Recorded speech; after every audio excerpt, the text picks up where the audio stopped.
Welcome back to Buffs Hoops Weekly. I'm your host, Matt Spivak, with episode 4 of my podcast.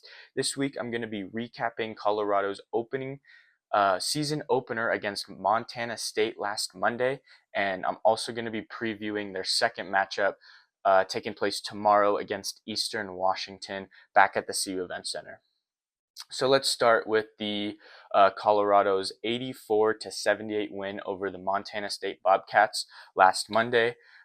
This game was way closer than I had predicted, and I'm sure many other people had predicted it being. The Buffs really only pulled ahead at the very end thanks to freshman Isaiah Johnson's late game heroics. He had 0 points in the first half and ended up being tying as the game's leading scorer with 24 points. He scored all of those in the second half, helping Colorado take the win against this Bobcats team. For the Bobcats, their guard Patrick McMahon, he balled out. He tied Isaiah Johnson for the game's leading scorer with 24 points. And he really looks like he's taken that leap to become the team's second primary scoring option, as he was like the second or third last year. Some key statistics that I saw from this game were CU's ability to share the love once again. They had 5 different players in double digits scoring wise, so that's always going to be a great stat for them, having, on any given night, being able to have guys to step up and score when some guys are in a slump or not producing. Another key stat really for both teams was limited turnovers. The Bobcats committed 11 turnovers, whereas the Buffaloes committed 9. That number is significantly lower than their average from last season. For the Buffaloes, I think that was around 15 or 16 averaging turnovers per game. So 9 is definitely a number I think Coach Tadboyle will be happy with. And then lastly, the Buffs won the rebounding battle in this game. They won it by 7. Always a good sign when you win the rebounding battle. This team, unlike their game against Grace College, they were definitely expected to win the rebounding battle against that one, having a major height advantage. This one, it was definitely more even, so taking the rebound advantage is definitely good. Now let's move on to my prediction recap and some things that I, thought were going to happen. I was pretty off on the score. I did think it would start out close, kind of like that first matchup against Grace College, but then I did see the Buffs picking it up and probably winning by 10 or 15 points. I was off on that. They did only win by 6. I predicted starters for this game, and I went 4 out of 5. The only starter that I predicted that didn't start was Isaiah Johnson. So I was definitely, on the right track there. I don't know if Coach Boyle or his staff saw something bringing Johnson off the bench, but nonetheless, that worked tonight. So maybe they'll stick with it. Who knows? So Felix Kosaris did start for Isaiah Johnson. He played all right in 23 minutes. He had 8 points, 1 assist. He did not grab any rebounds though. So being, I think he's on the taller side, maybe 6'5", 6'6". Coach is definitely expecting him to grab a couple rebounds, especially in 23 minutes. So that might have factored into why Isaiah Johnson got, more playing time. If the guy you're out there, Kosaris, he's mainly going to be out there for, defense and rebounding. If he's not doing his job, get the offensive guy back out there and see what can happen. And then lastly, I predicted Patrick McMahon to really be the key player for Montana State, and I was pretty accurate on that. As I mentioned, tied the game leading scorer with 24 points, and he definitely is stepping up. Last year, he was around their second or third best scorer. This year, he definitely looks like he's going to take that leap to be their primary scoring option. And now let's hear from head coach Tad Boyle and his thoughts on this game. Thank God I didn't know how good Montana State was before the game, or I would have, I wouldn't have slept at all last night. And it's one of those, they're a good team. And, it's a great lesson for our guys, especially our young guys and even some of our older ones, that there's good players throughout college basketball. I mean, there really are in different programs, different leagues. Now let's get into some of the better performances in that game. Obviously, I mentioned Isaiah Johnson tying the game leading score with 24 points. He scored those super efficiently on 6 of 7 from the field.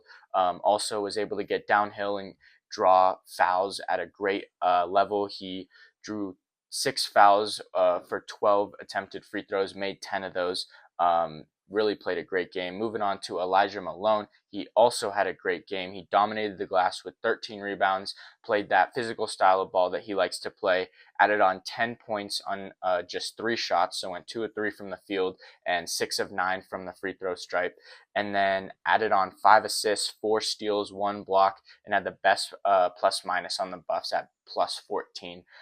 So Malone really dominated the game on all facets, appeared on the score sheet across the board. Really had a great game. Lastly, Sebastian Rancic, I did have him starting. Wasn't sure if he was going to be on a minutes restriction or anything coming off that ankle injury. He was not. He actually played the most minutes for the Buffs in this one with 32 minutes.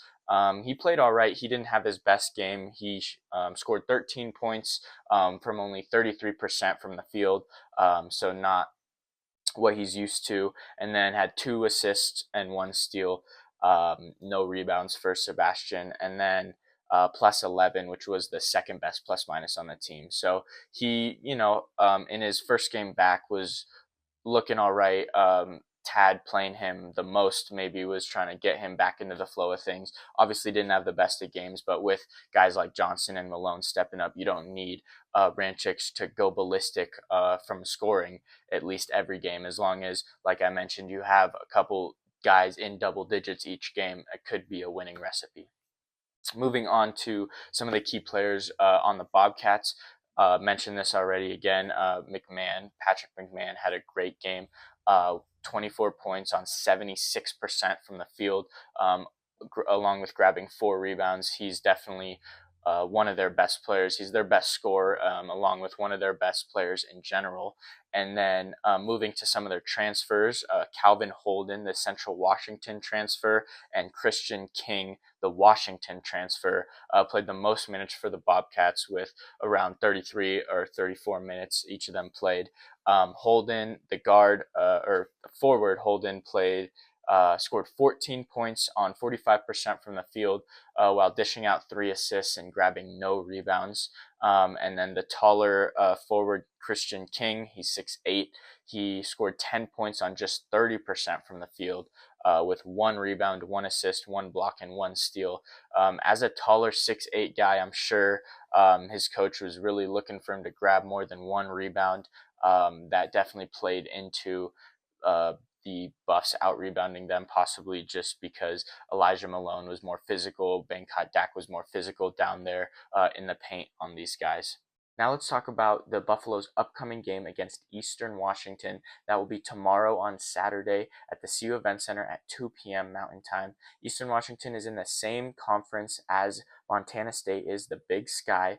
They did not finish as high as Montana State did, though, last year, finishing 8th out of 10 total teams in that conference with a 6-12 record last year. So far this year, they haven't looked too bad. They are 0-2, but they are 2 slim losses. The first one barely losing to 12th ranked UCLA. The second one, they lost by 8 points to LMU, who plays in the West Coast Conference that has Gonzaga and St. Mary's in it. So not a bad conference at all.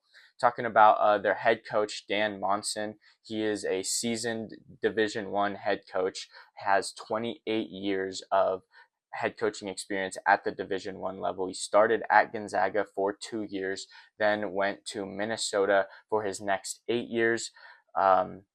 Then to Long Beach State for 17 years, and now he's entering his second year as the head coach of Eastern Washington. He does have 4 March Madness appearances at the Division I level in his 28 years as a head coach. His longest run was with Gonzaga in 1999 when they made the Elite Eight.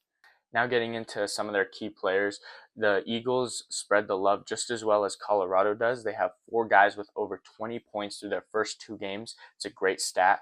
Guard Isaiah Moses leads the team with 30 points, but he's not shooting very efficiently, shooting 36% from the field, and has taken over has taken 13 more shots than any other player on the field. So although he is their top scorer, he's not doing it quite efficiently as some of their other guys, like forwards Kyrie Yui and Alton Hamilton the fourth. Yui has 22 points on the season. Hamilton the fourth has 20 points on the season. Both of these forwards are shooting above 60% from the field, so way more efficient than Moses.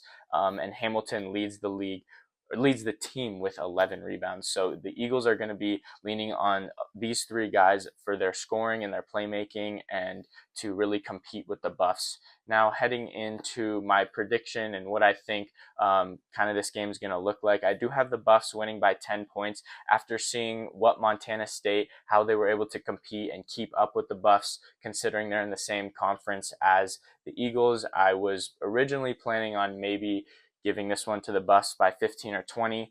But after that game against Montana State, definitely going to bring that down. I'm going to have that number around 10. And then I think Isaiah Johnson, the freshman, the Colorado freshman, is going to outplay Isaiah Moses. Um, I just think Johnson has been going crazy this year for the Buffs in a lot of their games. In the one against Grace College and the one against Montana State, he did lead the Buffs in points, and I see him to continue to do that throughout the year. I'm not sure if he's gonna start, maybe come off the bench. Obviously, he came off the bench in that Montana State game and he balled out. So who knows what Tad and his staff are going to do for that. And then lastly, I think Elijah Malone's going to continue to dominate the glass and play a physical style of play against a team that may not be used to something like that. So that's going to wrap up my podcast this week. I'm your host, Matt Spivak, and thanks for tuning in.